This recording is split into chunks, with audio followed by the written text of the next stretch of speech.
पोर्तुगीजांसारख्या बलाढ्य नेव्हीला ज्यांनी आव्हान दिलं असे राणी अब्बक्कार बद्दल दुर्दैवाने अबाकाचे सगळे पुरावे आपल्याला पोर्तुगीजांच्या साहित्यातनं मिळतात. तर अशा एकामागून एक ह्या 3 राण्या होत्या, अबाक्का, महादेवी, त्यानंतर आणि अजून एक पोर्तुगीजांचं सारखी एक सत्ता जी खरं तर सगळ्यात पहिली युरोपीय सत्ता आहे. तर त्यांना ज्या पद्धतीने अबाकांनी लढा दिला तो खूपच मोठा आहे. त्याच्यामुळे असं झालं की गोव्याच्या खाली ते सरकू शकले नाहीत आणि ह्याचं श्रेय खरोखर राणी अबाक्का आणि तिच्या म्हणजे पुढच्या वंशजांना तिच्या जातं.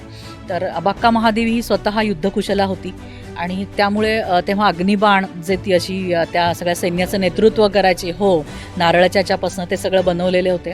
साधेपणा होता तिच्या सगळ्याच अबाक्कांमध्ये, एक प्रकारचा साधेपणा ह्याची विशिष्ट नोंद करून ठेवण्यात आलेली आहे की राज्यकर्ती म्हणजे आपल्याला आज TV मालिकांमध्ये दिसतं की उंची वस्त्र आणि छान दागदागिने आणि असा IT मध्ये सिंहासनावर बसणं, तसं नव्हतंच.